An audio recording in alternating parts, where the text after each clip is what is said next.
Welcome back again. Now, in the previous sessions, we've kind of given you a bit of the setup and the ideas of what to expect from this program.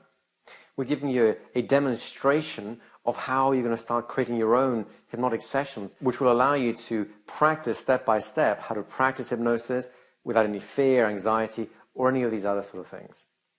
What I want to do now in this session is I want to focus on specifically the principles for creating hypnosis, for creating trance.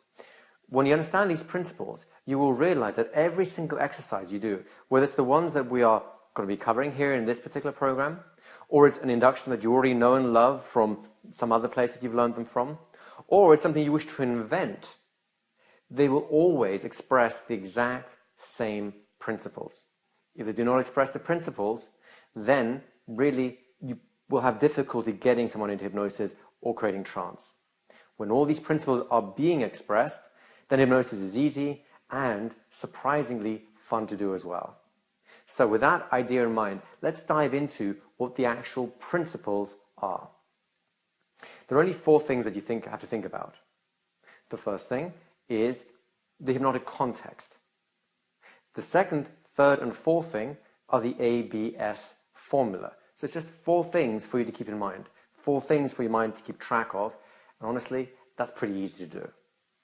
So let's go and have a look at that first step, the hypnotic context. What do I mean by that? Well, the hypnotic context is the situation, the social circumstances you find yourself in. Let's put it this way. If I walked up to a complete stranger on the street and say, going to a trance now, well, could work, might not work, depending on the person. I'd say probably 1 in 10 people would respond to that. 4 or 5 people would look at me a bit funny, and if I was convincing enough, they might go ahead and do it. And another 4 or 5 people would look at me and think, you're really not right in the head. So we want to make sure that we have a context where those latter type of people can be invited in and take part as well. How do we do this? Well, there's a couple of things that you want to be thinking about. Number 1, you want to build rapport with the person. And by rapport, I mean 2 specific feelings that they have to experience. They need to feel comfortable around you, and they need to trust you. After all, you're going to ask them to do things like close their eyes inside your presence. If they think you're a mad axe murderer, they're not going to be sitting there with their eyes closed. Well, unless, of course, they think that you're going to murder them otherwise. Not a happy place to take people to in hypnosis, of course.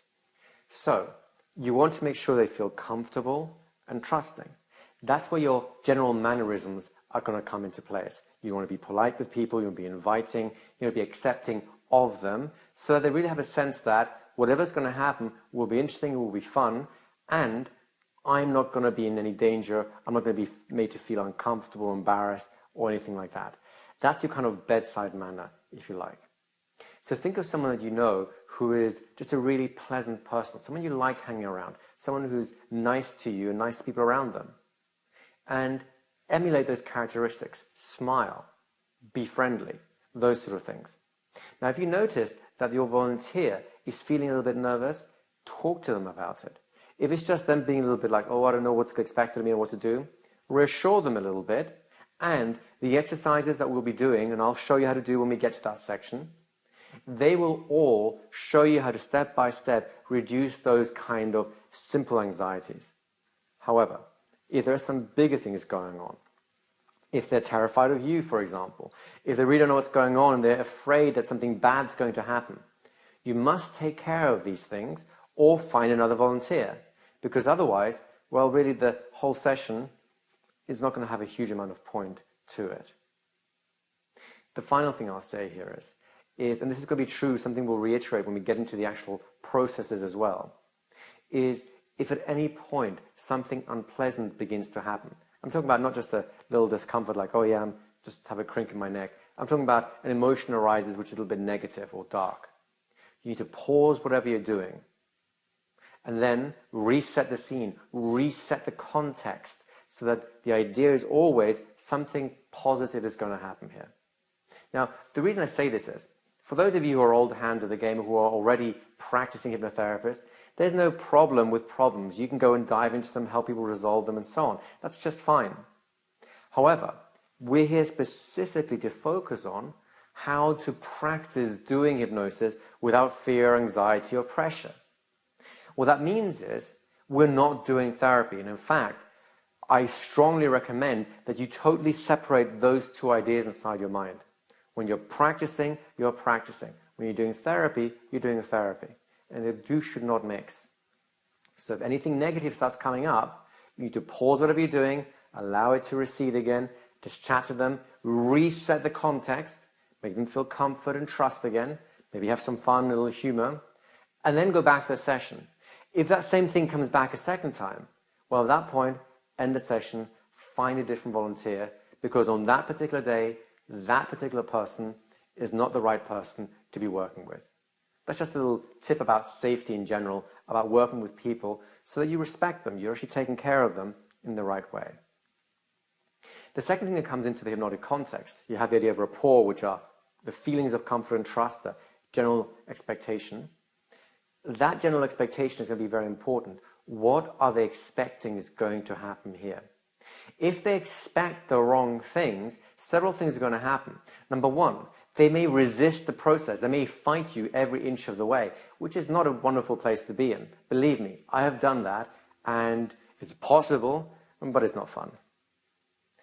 On the other hand, if they have the wrong expectation, they may put too much pressure on themselves, and they'll try too hard, and in doing so, they'll activate the law of reverse effect, which means the harder they try, the more they will fail, which means you will have failed as a hypnotist, but not because you aren't a good hypnotist, because you failed to set the proper context to allow the unconscious mind to express itself. Notice from the session, the demonstration we already showed you, the key to making hypnosis effortless is creating this context in which the unconscious mind is free to express itself automatically, without inhibitions. It isn't something that the person's trying to do, it's just that they're ready to do it, they're allowing it to happen. That's going to be a crucial thing. So how do we set that context? The key here is called frame control. What frame are you setting so that it sets the expectations and the understanding of the person before they get into the session? Now, we'll look at frame control separately. When we go into the next few sessions, we'll start breaking down what frames are and how to use them to get volunteers and set the right expectations and so on. For the moment, I just want you to have that idea inside your mind. The hypnotic context, then, has two key elements, rapport and expectation. Rapport is made up of two key elements. You have comfort and trust. If a person is feeling comfort towards you and feeling trust towards you, you have rapport. That's enough in terms of what we're doing here. In expectation, it's all about controlling the frame. What is the expectation inside their mind? What is the frame or the idea that you presented to them for them to be there in the first place? The frame control is trying to achieve two key ideas. It takes the pressure off you. It puts a little bit of pressure on them, but not too much. Because if there's too much pressure on them, the comfort has disappeared, and now you're back to square one again. So, a little pressure is good, a lot of pressure, not so good. And you'll get a chance to see the different versions as we progress through this particular program.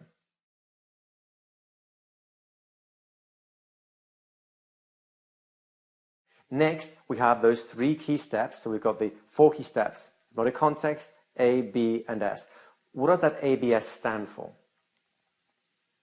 The A of the ABS formula stands for attention. You must have someone's attention. Now, in terms of hypnosis, the only attention you actually need is the unconscious attention. Technically speaking, if they have their conscious attention somewhere, but their unconscious attention is on you, that works. When you start practicing hypnosis, that is almost impossible to do because the nuances, the subtlety of that, it's very difficult to grasp at the beginning. So, in order to ensure that you have unconscious attention, what are you going to do? You're going to get all their conscious attention. So if you have all of their attention, not just some of it, all of their attention focused in on whatever activities you're doing, you've just opened the door into hypnosis. You haven't stepped in yet, but the door is wide open. And a lot of people will accidentally slip in before they've realized it. We'll show you how to get all of someone's attention as we go into the actual training exercises later on. For now, just keep that idea in mind. The ABS formula, the first step, A, get attention. And A is for all of their attention. No split focus, no distraction, no mind going everywhere. Let's turn on to the next one. The B part of the formula stands for bypass the critical factor. What is the critical factor? What are we talking about here? Is this some magical little thing that hypnotists are trying to bypass? Well, the answer is yes, and the answer is no. The critical factor is something that we as hypnotists have invented to describe a variety of mental machinery, shall we say, that blocks the hypnotic process. Now, the simplest way of thinking of the critical factor, or thinking about it, is the no mind. Think of it this way. Imagine a house that has many different rooms. One of those rooms is the yes room, and one of those rooms is the no room. When you're in the yes room, people just want to agree with you. Whatever you say, they will find a reason to agree with you. Even if it's something extreme, they'll reject half of the stuff without even realizing, because they'll focus in on just the one thing they can agree on. In the no room, you get the opposite effect, the exact opposite effect. What do you get in the no room? Well, a step inside, and whatever you offer them, whatever you say, they will find a reason to say no, to reject the idea, or to disagree with you. Now, no matter how agreeable what you say is, they will find some tiny little nuance and focus in on that and disagree on that, and by doing so, of course, get rid of everything else as well. One of the ways to think about the critical factor, and the way I'm going to encourage you to think about the critical factor when you start off, is that their no room is too wide open. There's too much no going on, too much disagreement, too much rejecting of ideas. And all you want to do is move them from the no room into the yes room. And it's a very simple process of how to get there. There are many different ways of doing this. In fact, most inductions you come across, the thing that makes that induction unique isn't the little maneuvers inside of it. It's the specific method that particular induction is using in order to bypass the critical factor to get them to be able to accept trance. More on that as we get into the actual meat of the training programs, the actual sessions and so on. I will show you specific processes to deconstruct the critical factor, to fatigue it, so that this guardian at the gate that's preventing your hypnotic suggestions from passing through basically gets tired out and goes and has a little nap. Meanwhile, the gate's wide open and your suggestions just roll on in. The final part of the formula is the S. The S stands for stimulate the unconscious mind. This is really the payoff for hypnosis. Hypnosis is not about getting people into trance. It's about using trance for a specific reason. So, if you're putting people in trance and just leaving them there, well, it's nice, it's a little nap. I guess you could call it a hypnotic meditation, and that in itself can be very useful. However, the suggestions that you're presenting is the payoff for hypnosis. If those suggestions are accepted and activated inside that person, you have just succeeded as a hypnotist. If those suggestions aren't accepted and the unconscious mind isn't responding to you, well, you still failed as a hypnotist. So, how do we get to that point? Once again, we'll have lots of exercises to make the suggestion phase really easy for you, really simple to do. In fact, you've actually already seen it in action, although I haven't necessarily pulled out all the nuances yet. And rest assured, I will do exactly that when the time is right for it. So, we have the 4 key principles in hypnosis: the hypnotic context, rapport, and expectation. We've got the ABS formula. A stands for get their attention, B stands for bypass the critical factor, and S stands for stimulate the unconscious mind. Once you do those 4 things, success is guaranteed. All we have to do now is figure out ways of making each of those 4 steps actually work in practice. So, when you join me on the next couple of videos, you will see each of those steps being broken down and developed into a proper little formula, a proper way of thinking about it to express that principle until you can put a check on the box and move on to the next step. So go ahead and join me on that, and I think we'll have a lot of fun when we do.